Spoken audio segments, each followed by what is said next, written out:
Сәлем достар баршаңызға. Бүгін сіздермен бірге осындай керемет қуырылған қытырлақ баклажанның рецептін ұсынатын боламын. Менімен бірге болыңыздар. Видеомды соңына дейін толықтай қарап, өз пікірлеріңізді қалдыра кетіңіздер. Ең алдымен барлық қажетті көкөністерімізді жуып тазалап аламыз. Сухари қажет, панировочный және яғни ұнтақталған нан және майонез қажет болады. Баклажанымызды алып, ортасынан осылай ұзынша етіп кесіп шығатын боламыз жіңішкелеп. Турап алған баклажандарымызды ыдысымызға салып, шұңғылдау үстінен бір қасық тұзымызды салып, салқын суымызды құйып, 10-15 минутқа ашсы шыққанша қалдырып қоямыз. Ол уақыт аралығында қалған көкөністерімізді дайындайтын боламыз. Яғни қиярымызды ұзыншалап етіп турап аламыз. Міне дәл осылай өздеріңіз көріп тұрғандай. Қызанағымызды да дәл солай турап аламыз.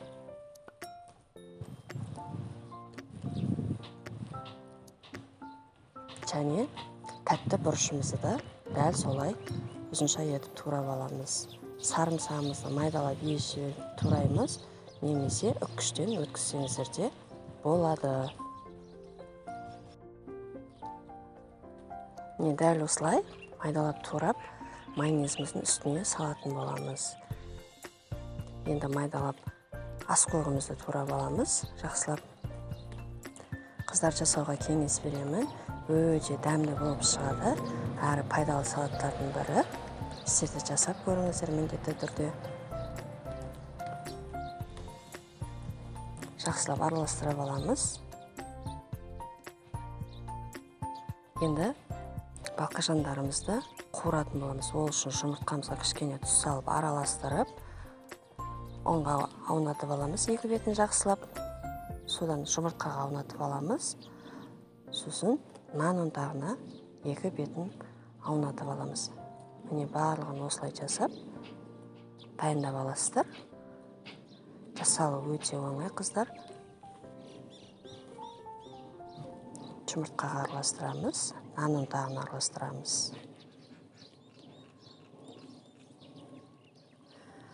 Енді табамызды отқа қойып, майымызды құйып, қыздырып аламыз. Орташа қылып, екі бетін аударып, қызарғанша пісіріп аламыз. Осыменен салатымыз дайын болып шықты. Барлығын қуырып алдық. Жақсылап суытып алыңыздар міндетті түрде.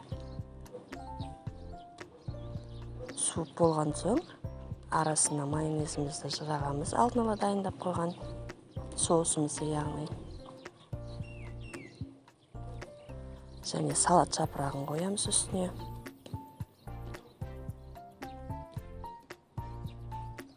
Оның үстіне қиярымызды, помидорымызды және тәтті бұрышымызды қойып, жақсылап шеттен бастап орап, міне осылай қоямыз.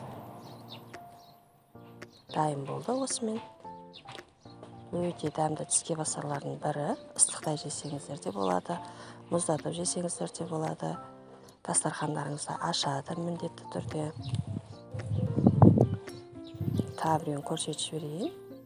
Соусымызды жағып, баклажанымызға лист салатын жапырағын қойып, бетіне қияр, помидор бұрышымызды саламыз.